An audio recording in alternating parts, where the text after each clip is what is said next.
ಸಮುದ್ರ ಅಗಲ ಉದ್ದ ಆಳ ಇದ್ದರೂ ಅದು ಭೂಮಿಯ ಮೇಲಿದೆ. ಅದಕ್ಕೆ ನೀನು ದೊಡ್ಡವನಲ್ಲ, ನಾನು ದೊಡ್ಡವನು. ಭೂಮಿ ಹೇಳ್ತು ನಾನು ದೊಡ್ಡವನು. ಆನಂತರ ಅಲ್ಲಿ ಆದಿಶೇಷ ಇದ್ದ, ನಾಗರಾಜ ಇದ್ದ. ಅವನೇ ಹೇಳ್ದ, ನೀನು ದೊಡ್ಡವನಲ್ಲ, ನಾನು ದೊಡ್ಡವನು. ಯಾಕೆ ಅಂದರೆ ನಿನ್ನ ಹೊತ್ಕೊಂಡ್ರು ನಾನು.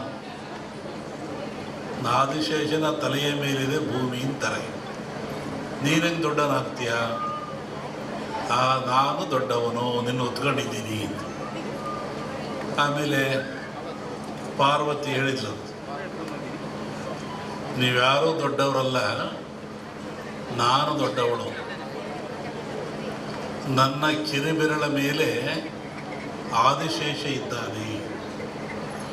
ಸಾಗರ ದೊಡ್ಡದಲ್ಲ, ಭೂಮಿ ದೊಡ್ಡದಲ್ಲ, ನಾಗರ ಆದಿಶೇಷ ದೊಡ್ಡವನಲ್ಲ. ಇಲ್ಲಿ ಪಾರ್ವತಿ ನನ್ನ ಕಿರುಬಳ ಮೇಲಿದ್ದಾನೆ ಆದಿಶೇಷ, ಅದಕ್ಕೆ ನಾನು ದೊಡ್ಡವಳು. ಅದಕ್ಕೆ ಹೇಳ್ದ ಪರಮಾತ್ಮ, ನೀನು ದೊಡ್ಡವಳಲ್ಲ, ನಾನು ದೊಡ್ಡವನು. ಯಾಕೆ? ನೀನು ನನ್ನ ಅರ್ಧಾಂಗಿ, ಅದಕ್ಕೆ ನಾನು ದೊಡ್ಡವನು. ಮತ್ತು ಕೊನೆಗೆ ಚರ್ಚೆ ಆಯಿತು, ಯಾರು ದೊಡ್ಡವರು ಅಂತಂದರೆ, ಪರಮಾತ್ಮ ಎಲ್ಲಿದ್ದಾನೆ? ಭಜಿಸುವಂಥ ಭಕ್ತರ, ಧ್ಯಾನ ಮಾಡುವಂಥ ಭಕ್ತರ, ಪೂಜಿಸುವಂಥ ಭಕ್ತರ, ನೆಲೆಸ್ತಕ್ಕಂಥ ಭಕ್ತರ ಮನದ ತುದಿಯಲ್ಲಿ ಅಡಗಿಪ್ಪ. ಇಲ್ಲಿ ಯಾರು ದೊಡ್ಡವರಾದರು? ಭಕ್ತರೇ ದೊಡ್ಡವರಾದರು. ಇಂತಹ ಭಕ್ತರು ದೊಡ್ಡವರಾದ ಮೇಲೆ, ಮನುಕುಲ ಶ್ರೇಷ್ಠವಾದ ಮೇಲೆ, ಈ ಮನುಕುಲಕ್ಕೆ ಅನೇಕ ಆಘಾತಗಳಿದ್ದಾವೆ, ಅನೇಕ ತೊಂದರೆಗಳಿದ್ದಾವೆ, ನೋವುಗಳಿದ್ದಾವೆ. ವಿಶೇಷವಾಗಿ ಶರೀರ. ಈ ಶರೀರ ಯಾತ್ರಿಂದಾಗಿದೆ? ಪಂಚಭೂತಗಳಿಂದಾಗಿದೆ. ಪಂಚಭೂತಗಳು ಯಾವ್ಯಾವು? ಅನ್ನ, ನೀರು, ಗಾಳಿ, ಬೆಂಕಿ, ಅಗ್ನಿ. ಅದರಲ್ಲೂ ವಿಶೇಷವಾಗಿ ಅನ್ನವತ್ತು ಪ್ರಾಣ, ಪ್ರಾಣವತ್ತು ಪರಾಕ್ರಮ ಅಂದರು. ಅನ್ನ ಇದ್ದರೆ ಮನುಷ್ಯನಿಗೆ ಪ್ರಾಣ ಬರೋದು, ಶಕ್ತಿ ಬರೋದು. ಈ ಅನ್ನ ಎಲ್ಲಿಂದ ಬರ್ತದೆ? ಯಾವ ಕಾರ್ಖಾನೆಯಲ್ಲೂ ತಯಾರಾಗಲ್ಲ, ಯಾವ ವಿಜ್ಞಾನಿಯೂ ತಯಾರು ಮಾಡಲ್ಲ. ಇದೆಲ್ಲಿಂದ ಬರ್ತದೆ? ಭೂಮಿಯ ಮೇಲೆ ರೈತ ಬೆಳೀತಾನೆ. ಭೂಮಿಯ ಮೇಲೆ ಈ ಭತ್ತವನ್ನು, ಜೋಳವನ್ನು, ಕಬ್ಬನ್ನು, ಮೆಣಸಿನ್ಕಾಯನ್ನು, ಏನು ನಾವು ತಿಂತೀವಲ್ಲ ಆಹಾರಗಳು, ಎಲ್ಲವೂ ಭೂಮಿಯಲ್ಲಿ ಬೆಳೀತಕ್ಕಂಥದ್ದು, ಸಿಗ್ತಕ್ಕಂಥದ್ದು. ನಾವೇನು ಇವತ್ತು ಗಿಡಮೂಲಿಕೆ ಆರಾಧನೆ ಹೋಮ ಮಾಡಿರಲ್ಲ, ಇದೆಲ್ಲಿಂದ ಬಂತು ಅಂದರೆ ಗಿಡಗಳಿಂದ, ವೃಕ್ಷಗಳಿಂದ, ಬಳ್ಳಿಗಳಿಂದ ಇದು ಬಂದಿರತಕ್ಕಂಥದ್ದು. ಅಂದಮೇಲೆ ಈ ಧನ್ವಂತರಿ ಯಾಗ, ಧನ್ವಂತರಿ ಹೋಮ ಇವೆಲ್ಲವೂ ಸಹಿತ ಮನುಷ್ಯನ ಉದ್ಧಾರಕ್ಕಾಗಿ, ದೇಹದ ಏಳಿಗೆಗಾಗಿ ಸದೃಢವಾಗಿರಬೇಕು. ಮನುಷ್ಯ ಶಕ್ತಿಯುತವಾಗಿರಬೇಕು, ಸದೃಢವಾಗಿರಬೇಕು, ಚಿಂತನ ರಹಿತನಾಗಿರಬೇಕು, ಯೋಗ್ಯವಾದ ಮನಸ್ಸುಳ್ಳವನಾಗಿರಬೇಕು. ಇದಕ್ಕಾಗಿ ಇವೆಲ್ಲವೂ ನಮಗೆ ಬೇಕು. ಇದನ್ನು ಕೊಟ್ಟವರು ಯಾರು? ಭೂಮಿ ಮೇಲೆ ಮನುಷ್ಯ ನನ್ನ ಭಗವಂತ ಹುಟ್ಟಿಸಿದ, ಭಗವಂತನ ಪ್ರೇರಣೆಯಂತೆ ಮಾನವ ಹುಟ್ಟಿದ. ಈ ಮಾನವ ರಕ್ಷಣೆ ಯಾರದು? ತಂದೆ ಕೆಲಸ ಏನು? ತಾಯಿ ಕೆಲಸ ಏನು? ಜೋಪಾನ ಮಾಡೋದು, ಬೆಳೆಸೋದು, ಒಳ್ಳೆ ವಿದ್ಯೆಯನ್ನು ಕೊಡೋದು, ನೀತಿಯನ್ನು ಕಲಿಸೋದು, ತಿಳುವಳಿಕೆ ಕೊಡೋದು, ಸಂಸಾರಕ್ಕೆ ಸೂಕ್ತಗಳನ್ನು ಕೊಟ್ಟು ಆದರ್ಶ ವ್ಯಕ್ತಿಯನ್ನಾಗಿ ಮಾಡ್ತಕ್ಕಂಥದ್ದು.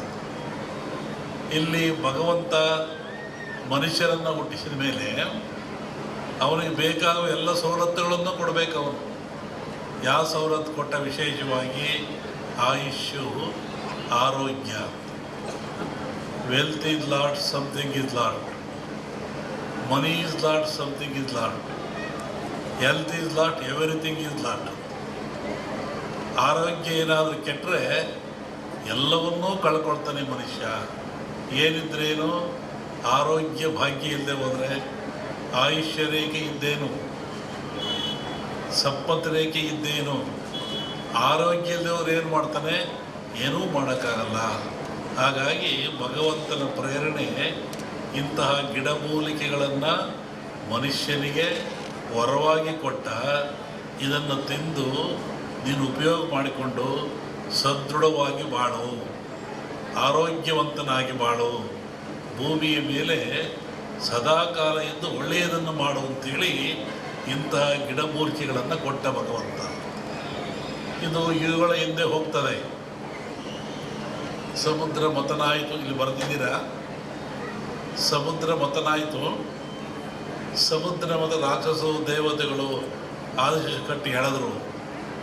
ಎಲ್ಲ ಬಂತು, ಲಕ್ಷ್ಮಿ ಬಂತು, ಐರಾವತ ಬಂತು, ಕನಕಾದಿಗಳು ಬಂದು, ವಿಷ ಬಂತು. ಎಲ್ಲರೂ ಹಂಚ್ಕೊಂಡ್ರು. ವಿಷವನ್ನು ಯಾರು ಹಂಚ್ಕೊಳ್ಳಿಲ್ಲ. ಆವಾಗ ಪರಮಾತ್ಮ ಕುಡ್ದ. ಆವಾಗ ಅವನಿಗೆ ಯೋಚನೆ ಆಯಿತು, ಸಕಲ ಸಂಪತ್ತೆಲ್ಲ ಕೊಟ್ಟುಬಿಟ್ಟೆ ನಾನು, ಸಮುದ್ರದಲ್ಲಿ ವಿಷವೂ ಬಂದುಬಿಡ್ತು, ಇದನ್ನು ನಾನು ಕುಡಿದೆ, ಇದರಿಂದ ಪಾರಾಗೋದು ಹೇಗೆ? ಬಹುಶಃ ಈ ವಿಷ ಈ ಜನರ ಮೇಲೆ ಹೋದರೆ ಏನಾಗ್ತಿತ್ತು? ಕಾರ್ಕೋಟ ವಿಷ. ಅದಕ್ಕೆ ಯೋಚನೆ ಮಾಡಿ ಈ ಧನ್ವಂತರಿಯನ್ನು ಕೊಟ್ಟ. ಈ ಧನ್ವಂತರಿ ಎಲ್ಲಿಂದ ಬಂತು ಅಂದರೆ ಸಮುದ್ರದಿಂದ, ನೀರಿನಿಂದ, ಸಾಗರದಿಂದ ಬಂತು. ಇದು ಆ ಒಂದು ದೇವತೆಯ ರೂಪದಲ್ಲಿ ಬಂತು. ನಮ್ಮಲ್ಲಿ ಕೇಳಲಿಕ್ಕೆ ಹುರುಳಿ, ಕಾಮತ್ತು ಎಲ್ಲ ಬಂದಿದ್ದರು ಈ ವಿಚಾರವಾಗಿ. ಕೆಲವು ಸೂಚನೆಗಳನ್ನು ಹೇಳಿದ್ವಿ ನಾವು. ನೀವು ಯಾಗ ಮಾಡುವಂಥ ಜಾಗದಲ್ಲಿ ವೃಕ್ಷ ಇರಬೇಕು, ಅಲ್ಲಿ ಒಂದು ಹುತ್ತ ಇರಬೇಕು, ಅಲ್ಲಿ ಒಂದು ಎಕ್ಕದ ಗಿಡ ಇರಬೇಕು, ಮತ್ತು ಸಮುದ್ರ ಪೂಜೆಯನ್ನು ಮಾಡಬೇಕು. ಯಾಕೆಂದರೆ ಮೂಲ ಸಮುದ್ರವೇ ಮೂಲ. ಇದಕ್ಕೆ ಗಿಡ, ವೃಕ್ಷ, ಬಳ್ಳಿ ಇದಕ್ಕೆಲ್ಲ ಸಮುದ್ರವೇ ಮೂಲ. ಅಲ್ಲಿಂದ ತರಬೇಕು. ಹಾಗೆ ಹೀಗಾಗಿ ಈ ಒಂದು ಯಾಗ ಭಾಳ ಚೆನ್ನಾಗಿ ನಡೀತಾ ಇದೆ ಭೂಮಿ ಮೇಲೆ. ಅದರಲ್ಲೂ ಈ ಕರಾವಳಿ ನಡೆದಿದ್ರೆ ಅತ್ಯಂತ ಮನುಕುಲಕ್ಕೆ ಆದರ್ಶವಾಗಿರ್ತಕ್ಕಂಥದ್ದು, ಪ್ರಾಯಶ್ಯವಾಗಿರ್ತಕ್ಕಂಥದ್ದು, ದೀರ್ಘಾಯುಷ್ಯದ ಗುಟ್ಟನ್ನು ನಮ್ಮವರು ಕೊಟ್ಟಿದ್ದಾರೆ. ಪ್ರಕೃತಿಯ ಗುಟ್ಟನ್ನು ಭೇದಿಸ್ತಕ್ಕಂಥ ಅಟ್ಟ ಇನ್ನೇನು ಇಲ್ಲ. ಪ್ರಕೃತಿ ಎಲ್ಲ ಕೊಟ್ಟುಬಿಟ್ಟಿದೆ. ಅದರ ಗುಟ್ಟನ್ನು ಭೇದಿಸಿ ಮನುಷ್ಯ ಉಪಯೋಗ ಪಡಿತಕ್ಕಂಥದ್ದು, ಆರೋಗ್ಯವಂತನಾಗ್ತಕ್ಕಂಥದ್ದು. ಹೋಮಗಳಂದರೆ ಏನು? ಹೋಮವನ್ನು ಯಾತಕ್ಕೋಸ್ಕರ ಮಾಡ್ತಾರೆ? ಅದರ ಉದ್ದೇಶ ಏನು? ಒಂದು ಕಲ್ಪನೆ ಆಧ್ಯಾತ್ಮಿಕ ಚಿಂತನೆ, ಮತ್ತೊಂದು ಕಲ್ಪನೆ ವೈಜ್ಞಾನಿಕ